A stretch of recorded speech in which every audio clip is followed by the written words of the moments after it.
Hi students, Jordan here and welcome back to Bio 25 Online. It is week 10 and hopefully you've all gone ahead and read my week 10 announcement on Canvas, and hopefully that's what brought you here. But if you haven't, I would encourage you to go read that announcement really quickly before starting this video. But this video serves as your introduction to Lab 15, which covers nervous tissue and cells of the nervous system.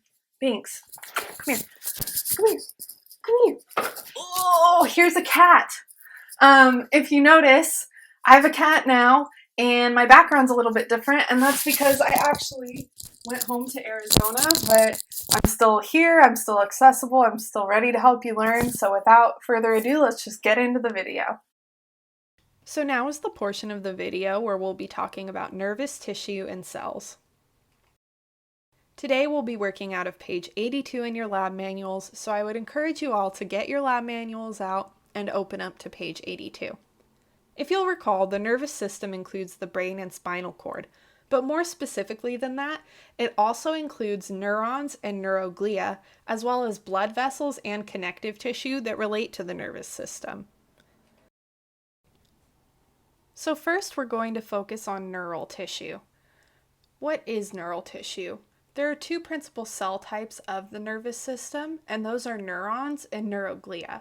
Now, neurons are the excitable cells that transmit electrical signals. Their cell bodies are located in the central nervous system, and they actually have axons that are bundled in nerves, and those nerves travel into and out of the central nervous system as well.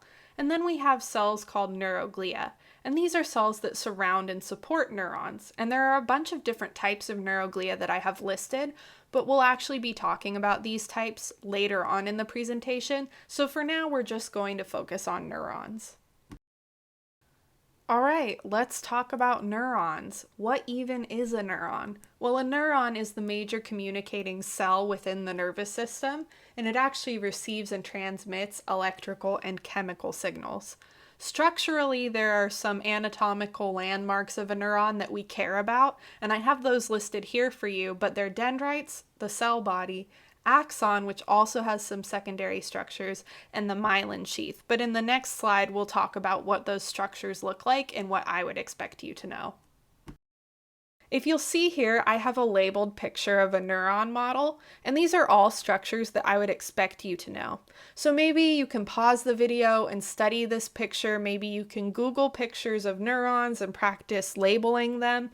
But realistically, the structures listed on page 82 under the neuron section are all structures I would expect you to be able to identify from a picture, and here's an example of what that would look like. So now we'll be talking about these different structures a little bit more in depth. So let's start with the dendrites. The dendrites are the branching extensions that receive signals from receptors and from other neurons. They're receptive to neurotransmitters from other neurons, and then they take that impulse and transmit it towards the cell body. So maybe while we're going through this, think about the direction that impulses travel throughout a neuron, and maybe that can help you understand their structure a little bit more. So now let's talk about the cell body. The cell body contains the nucleus and the organelles of the neuron. All right, let's talk about axons. Axons are often single processes or fibers, and they transmit action potentials away from the cell body and towards the effector. Now, the effector is just referring to whatever structure you're transmitting the signal to. So it could be a muscle, it could be a gland, it could be another neuron for all we know. It's often case dependent. Now let's talk about the axon hillock. If you look at the picture on the slide, you can actually see the axon hillock, but basically it's just where the cell body tapers into the axon, and this is the site where the action potential begins. Let's talk about axon terminals now. Axon terminals are the enlarged distal ends, and they contain secretory vesicles which are filled with chemical neurotransmitters. Fun fact, a bundle of axon fibers is actually what makes up a nerve, so if you didn't know that before, now you know. So to review really quickly, this picture is just showing you those different structures and what they do, but to review and give you some time to take notes, let's go through it together. The dendrites are stimulated by environmental changes or the activities of other cells. So this is where the signal would start. The dendrites would receive it. The cell body contains the nucleus, mitochondria, ribosomes, and other organelles. And now the signal has been received from the dendrites and is traveling down the cell body to the axon, which is the conducting nerve impulse or action potential. And it's sending that action potential towards the synaptic terminals, which brings us to the axon terminal, which is the terminal that affects another neuron or effector organ. So again, that could be a muscle or a gland. It's just case dependent. All right, really quickly, let's talk about the myelin sheath. So some axons, but not all axons, are myelinated. And basically what the myelin sheath is it's just this external wrapping around the axon that helps insulate the axon and actually increases the speed of electrical transmission. So there are gaps between the myelin, and those gaps are called nodes. So that's important if you guys are like, oh, what's a node? A node is just a gap between myelin. And then the actual little bean-shaped structures of myelin are the internodes. So really quickly, myelinated axons are white and shiny, and if an axon is myelinated, it's actually forming white matter.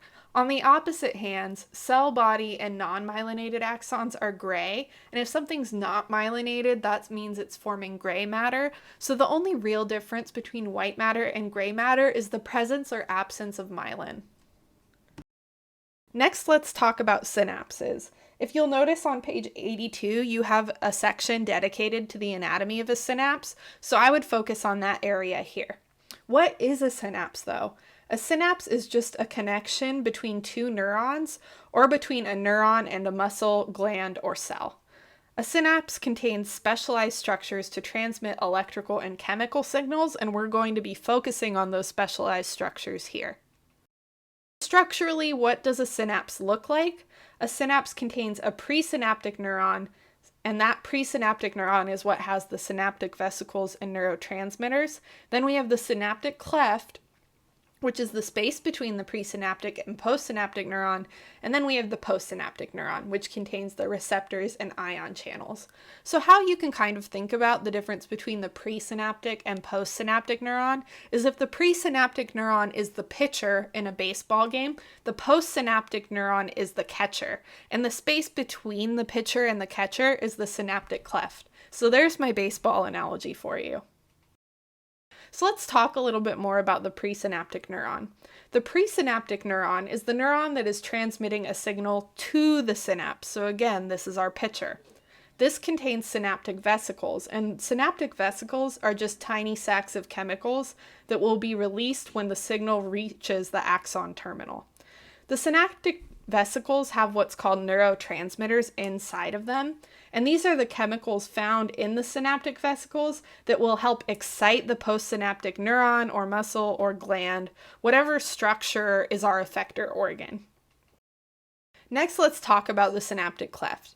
So again, the synaptic cleft is the space between the axon terminal and the postsynaptic cell. The synaptic cleft actually cannot have electrical signals pass through it, but chemicals can, and chemicals help create that electrical stimulation that neurons need to propagate.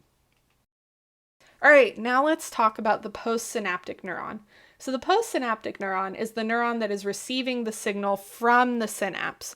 So remember, if the presynaptic neuron is our pitcher, the postsynaptic neuron is our catcher. The postsynaptic neuron has two structures that are important to its function, and these structures are the neurotransmitter receptors and the ion channels. And these are just different structures that, again, help signals propagate. So the neurotransmitter receptors are the proteins found in the postsynaptic cell membrane that bind to chemical neurotransmitters. And then the ion channels are the proteins in the postsynaptic cell membrane that actually open and help allow electrical impulses to conduct through the membrane. So really quickly, let's talk about neuroglia. So what are neuroglia? Neuroglia are just cell types that help support neurons and neural tissue survival, development, structure, and function. When we talk about neuroglia, we often break up the different types into whether or not they belong to the central nervous system or the peripheral nervous system. So the neuroglial types of the central nervous system include astrocytes, oligodendrocytes, microglia, and ependymal cells. And then for the peripheral nervous system, we only really care about Schwann cells and satellite cells. So this picture is just showing you the different types of glial cells within the nervous system and kind of just showing you what those cells look like. I'd imagine for lecture she would want you to be able to identify cells based on a picture, so that's why I've included this here. Now this table is just breaking down the different types of neuroglia and showing you which types are found where. So if you'd like to pause the video and study this picture, you're more than welcome to, but I'll actually be talking about each different glial type more in depth. So the first glial type I'm going to be talking about are astrocytes. Now, astrocytes are star-shaped cells, and they actually have processes that help them cling to neurons and capillaries. The main function of astrocytes is to offer structural support, so they actually help anchor neurons to their surrounding tissue and capillaries. And as you can imagine and hopefully appreciate, this function becomes very important to the blood-brain barrier. So the feet of astrocytes actually wrap around capillaries and help control the uptake of selected materials from the blood. Another important function of astrocytes is they can actually recapture released neurotransmitters and leaked ions. And they also direct the growth of neurons and synapse formation. So that's kind of an overview of what astrocytes do. Next, we have oligodendrocytes. Now that's a really fun word, so let's practice saying it together. Oligodendrocytes. Now, oligodendrocytes basically just wrap around axons of the central nervous system to form the myelin sheath. Now, this is very important here. Oligodendrocytes form the myelin sheath for the central nervous system. They also help regulate gas exchange and nutrients around the neurons. Next, we're going to be talking about microglia and ependymal cells. So microglia are oval-shaped cells in the central nervous system with long, thorny processes. The function of microglia is actually to remove cellular debris and pathogens.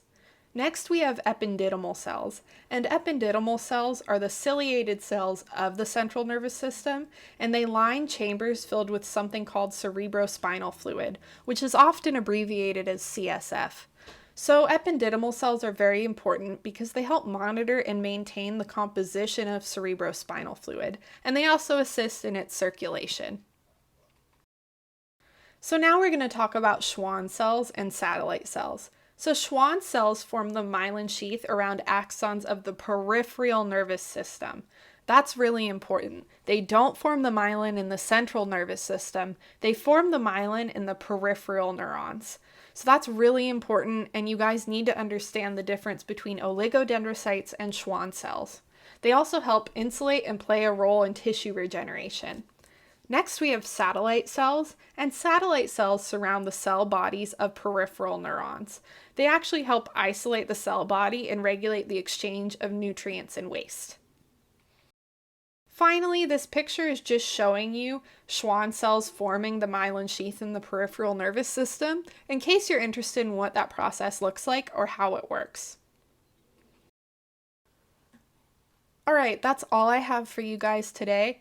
For your quiz this week, any questions I ask will come from this PowerPoint presentation directly or from page 82 of your lab manual, so that's what I would suggest you focus on studying. If you have any questions at all, please feel free to email me, feel free to reach out. You know where to find me. I am available to help you.